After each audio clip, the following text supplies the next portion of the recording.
Hello नमस्कार, स्वागत है सभी का। चलिए पढ़ना स्टार्ट करते हैं। पिछले वीडियो में हमने पढ़ा था कि राम लक्ष्मण परशुराम संवाद जो क्षितिज भाग 2 10th क्लास की बुक्स है, तो उसके लेसन के विषय में पढ़ा था। उसके जो राम लक्ष्मण परशुराम संवाद लेसन है, तो उसके जो 2 पैराग्राफ हमने कर लिए थे, आज उसे आगे करते हैं।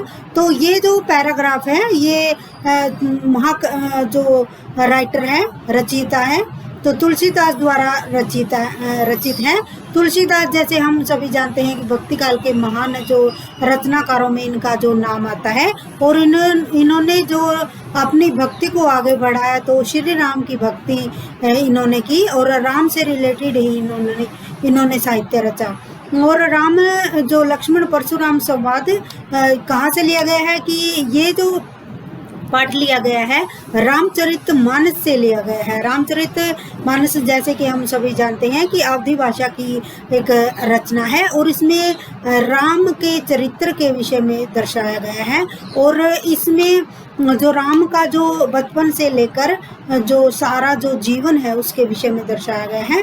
और इसमें जो जब राम जो धनुष तोड़ देते हैं, शिव का धनुष, तो उस समय जो परशुराम जी है वो भयंकर जो शिव धनुष की गर्जना को सुनकर राजा जनक के महल में आ जाते हैं, और वो आकर पूछते हैं कि इस बहुत ही पुराने जो धनुष है, जो शिव जी के जो धनुष है शिव के, तो उस धनुष को तोड़ने वाला कौन है, और वह मुझे बता दो। वह कालवश में मैं उसको एकदम ही मार दूंगा। तो ये ऐसे वचनों को सुनकर जो लक्ष्मण है वो क्रोधित हो जाते हैं और उन पर, परशुराम जी पर हंसने लगते हैं। तो इस प्रकार का जो व्यंग्य का वर्णन किया गया है, तो इसमें जो परशुराम जी का क्रोध का वर्णन किया गया है, तो ओज गुण का प्रयोग किया गया है और वीर रस का प्रयोग किया गया है। और इसमें क्या है, वक्रोक्ति अलंकार। वक्रोक्ति का अर्थ होता है किसी पर भी आलोचना करना, किसी पर उक्ति कस देना, तो वक्रोक्ति अलंकार का प्रयोग किया गया है। इसके अतिरिक्त रूपक अलंकार और अनुप्रास अलंकार का प्रयोग किया गया है, और दोहा और चौपाई छंद का प्रयोग हो गया है। तो ये हमें याद रखना है। और इसकी जो भाषा है वो साहित्यिक है, अवधि है। तो इसकी भाषा क्या है, साहित्यिक अवधि है। ओज जो गुण का प्रयोग किए हैं, जैसे 3 प्रकार के गुण बताए गए हैं, ओज, प्रसाद और माधुर्य। ओज में जो वीरता भरे जो शब्दों को कहा जाता है, और प्रसाद में जो सामान्य जो वर्ड है, जैसे निराला की कविताएं, तो इस प्रकार की कविताएं प्रसाद गुण के अंतर्गत आएंगी। और माधुर्य गुण जैसे हम सभी जानते हैं कि जिसमें प्रेम भरे वचनों का प्रयोग किया जाता है, तो वहाँ पर माधुर्य जो गुण का प्रयोग किया जाता है। और इसमें एक और है वीर रस का प्रयोग किया गया है, और इसमें भगवान परशुराम की जो वीरता है उसका वर्णन किया गया है, और शिव के धनुष को तोड़ने वाले श्री राम का भी वर्णन किया गया है। तो ये वीरता से भरा हुआ जो लेसन है। रामचरितमानस हम सभी जानते हैं कि अवधी भाषा की महान रचनाओं में जिसकी गणना होती है। तो राम लक्ष्मण परशुराम संवाद जो लेसन है वो 10th क्लास के सिलेबस में है, और 10th क्लास के सिलेबस के इसके दो पैराग्राफ हम कर चुके हैं, और आज का हम जो तीसरा जो पैराग्राफ है वहीं से हम जो अपने लेसन को स्टार्ट करते हैं। चलिए पढ़ते हैं। मातु पितहि जनी सोच बस करसी महाकिशोर, गर्भन्य के अर्भक दलन परसु मोर अति घोर।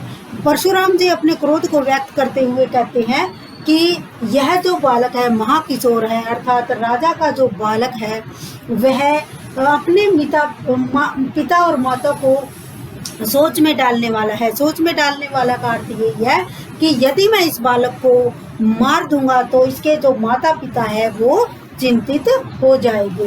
क्योंकि जो परशुराम जी है अपनी वीरता का वर्णन बखान करते हुए कहते हैं कि जो गर्भन्य के अर्भक दलन किशोर, तो कि दलन किशोर का अर्थ है कि मेरे क्रोध को सुनकर जो बच्चा जो माँ के जो पेट में होता है, तो वो ऐसा जो पुत्र है, यानी कि मेरे जो गरज या मेरे परशु की जो गर्ज सुनकर वह बालक भी काल का ग्रास बन जाता है। अर्थात जो ऐसी स्त्रियां जो मेरी जो परशु की जो घोर गर्जना को सुनती है तो वह भी उसका जो बालक है वो समाप्त हो जाता है। तो इन पंक्तियों से हमें पता लगता है कि जो परशुराम जी है वो अत्यंत क्रोध से भरे हुए हैं। और अब वे आगे कह रही है कि विहसी लखनऊ बोले मृदुवानी। अब और यहाँ परशुराम के जो क्रोधित भरे वचनों को सुनकर जो लक्ष्मण है वो मृदुवानी अर्थात प्रेम भरी वाणी में बोलते हैं और हंसने लग जाते हैं। विहसी का मतलब कि हंसने लग जाते हैं लखन अर्थात लक्ष्मण। किसकी वाणी सुनकर? परशुराम की वाणी को, की मीठी वाणी को, यानी कि उन मीठी वाणी का यानी कि इस पर व्यंग्य किया गया है कि इस प्रकार जो मीठी मीठी वाणी में जो लक्ष्मण है वो हंस पड़ते हैं। ओह मुनीसु महाबट मानी।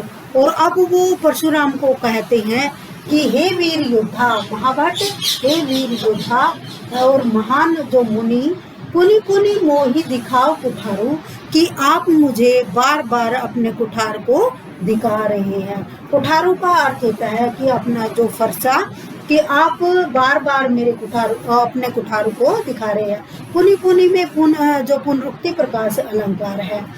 चहत उड़ावन फूके पहाड़ू। और आप तो इस तरह हमसे व्यवहार कर रहे हैं कि जैसे आप एक फूंक से ही एक पहाड़ को फेंकना चाहते हैं। यानी कि यहाँ पर अतिशयोक्ति अलंकार का वर्णन किया गया है कि अतिशयोक्ति अलंकार कि आप तो ऐसे व्यवहार कर रहे हैं कि जो पहाड़ है जो वो उस पहाड़ को आप एक फूंक से ही उड़ाना चाहते हैं। यहाँ कुम्हड़ बतिया को नहीं। अब लक्ष्मण कह रहे हैं कि यहाँ तो कुम्हड़ बतिया का अर्थ है कि एक ऐसा पौधा जो बिल्कुल नाजुक होता है, कि यहाँ पर एक कुम्हड़ बतिया अर्थात चोई मोई का पौधा कोई नहीं है। कुम्हड़ बतिया का अर्थ है चोई मोई का पौधा, कि यहाँ पर चोई मोई का पौधा कोई नहीं है। ते तर्जनी देखी मारी जाही। जो आपकी केवल एक तर्जनी जो उंगली होती है उसको देखकर ही मारा जाएगा। देखी कुठारू सरासन बाना। और अब आप इस जो कुठारू अर्थात आप फरसे की तरफ जो बार बार जो देख रहे हो तो सरासर बाना यह बिल्कुल गलत है। मैं कछु कहा सहित अभिमाना। और आप अपने जो मैं के कारण अर्थात अपने जो महान अभिमान के कारण इस प्रकार की बातें कह रहे हैं। भृगुसुत समुझी जनेऊ उलकी।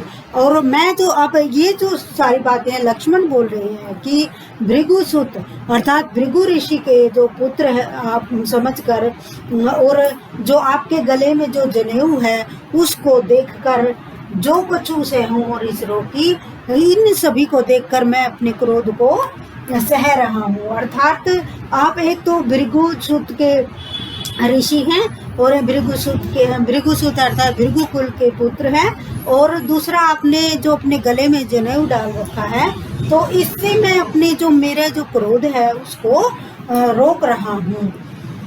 सुर महिसुर हरिजन और गाय। अब जो लक्ष्मण कह रहे हैं कि हम जो राक्षसों का जो हम नाश करने वाले हैं, और हम जो राक्षसों का नाश करने के पश्चात हम किस पर वार नहीं करते।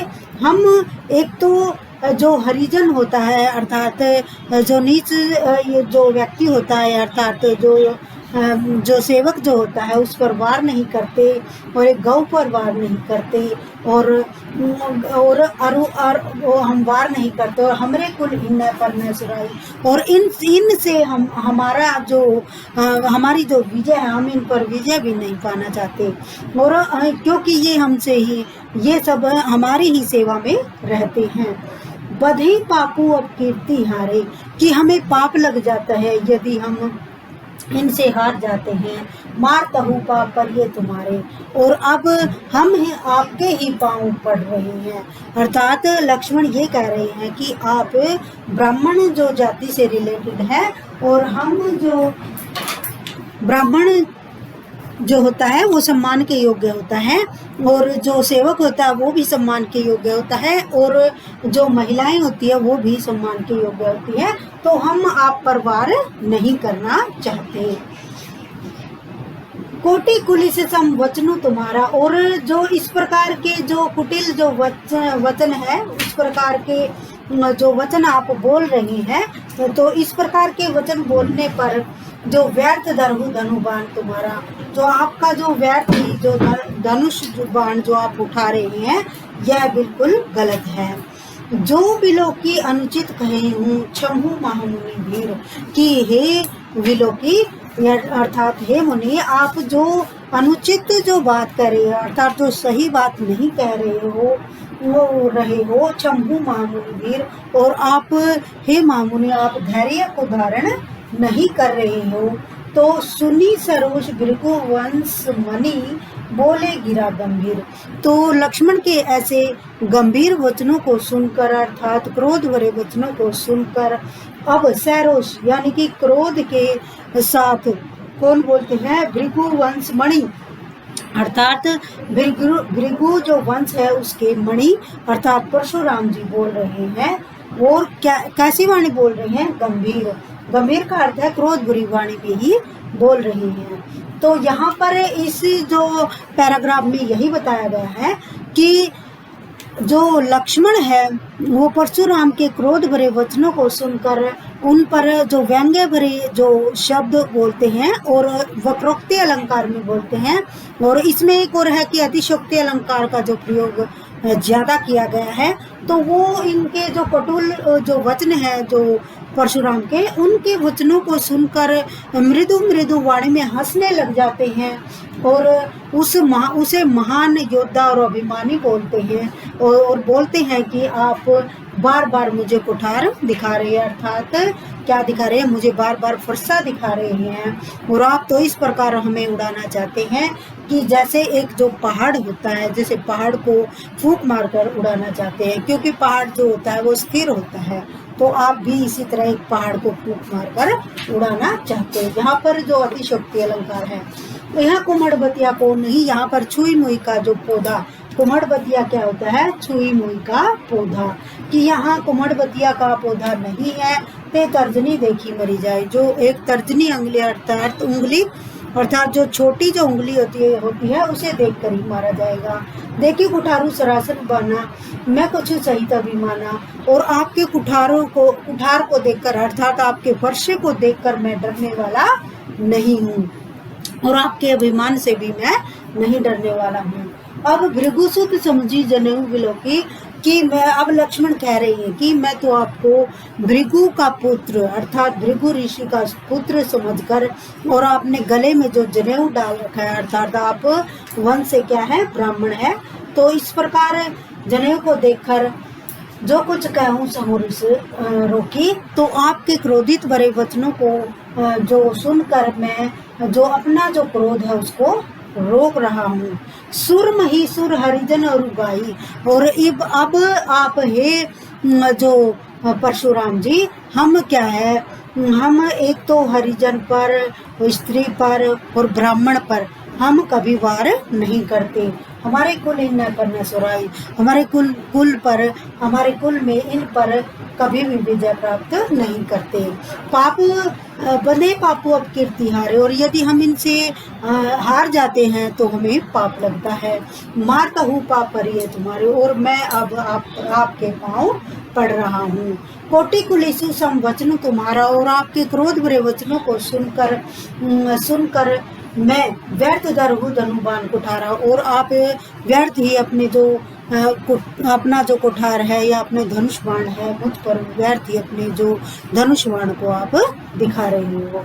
सो बिलोकी अनुचित कहूँ क्षमो महामुनि, कि हे जो महामुनि अर्थात हे परशुराम जी, आप मुझ पर जो अनुचित ही बातें कर रही है, तो अनुचित करते हैं जो सही नहीं है। और सुनी सरोष भृगुवंश मणि, अब जो लक्ष्मण के क्रोध भरे वचनों को सुनकर जो भृगुवंश मणि है वो गंभीर जो वाणी में बोलते हैं। तो इन जो पंक्तियों में ये जो व्याख्या दी गई है, तो इसमें जो हम जो लिखेंगे कि लास्ट में कि इसमें जो विशेष क्या है कि एक तो इसमें जो अवधी भाषा का प्रयोग किया गया है, साहित्यिक अवधी भाषा का प्रयोग किया गया है, दोहा और चौपाई छंद का प्रयोग किया गया है, और इसके अतिरिक्त जो इसमें अलंकार जो प्रयोग किया गया है उसमें अतिशयोक्ति और वक्रोक्ति अलंकार का प्रयोग किया गया है, और जहाँ पर सम वर्ड आ जाए वहाँ पर उपमा अलंकार का वर्णन किया गया है। और यहाँ पर जो लक्ष्मण और परशुराम की वीरता का भी वर्णन किया गया है। अब जो नेक्स्ट है, जो अगला जो पैरा है उसके विषय में पढ़ते हैं। कौशिक सुनहु मंद येहु बालकु। अब जो कौशिक है कि परशुराम को बोला गया है कि कौशिक कि कौशिक सुनहु मंद येहु बालकी, कि यह जो बालक है, यह जो मंद बालकु, यह जो बालक है मंद है अर्थात इसमें इतना ज्ञान नहीं है। कुटिल काल भी निज कुल घालकू, यह तो अपने जो कुटिल व्यवहार से, यानी कि अपने जो इतना जो अपना ऐसा व्यवहार कर रहे हैं तो उससे ये अपने सारे वंश को ही चिंता में डालने का काम कर रहे हैं। अब भानुवंश राकेश कलंकु, और अब ये महाराज जो दशरथ के जो पुत्र है अर्थात सूर्यवंश के जो पुत्र है वो राकेश के समान जो कलंक धारण किए हुए है, जैसे चंद्रमा जो होता है वो उसमें कलंक आ जाता है, इसी तरह लक्ष्मण के जो चरित्र में भी क्या है कि कलंक है। अब निपट निरंकुश अबुधु असंको, अब जो परशुराम जी है वो लक्ष्मण को बोल रहे हैं, निपट होता है निरंकुश जो जिस पर कोई अंकुश न हो, अबुधु होता है कि बुद्धिहीन, और असंको और जिस पर कोई भी शंकु न हो। तो यह जो लक्ष्मण है वह निरंकुश बालक है और बिना ज्ञान का बालक है, उसके ऊपर किसी का भी वो शंक नहीं, अर्थात जो किसी की बात को भी न मानने वाला है।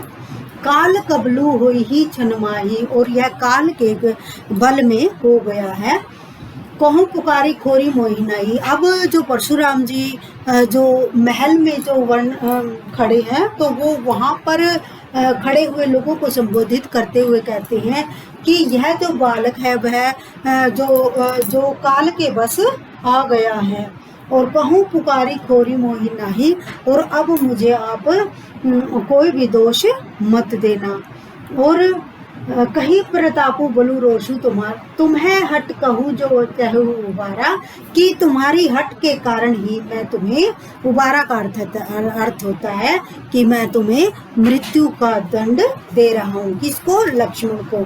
कहीं प्रतापु बलु रोशु हमारा, और अब जो परशुराम जी अपने प्रताप का वर्णन करते हुए कहता है कि मेरे बल के आगे किसी का बल नहीं टिकता।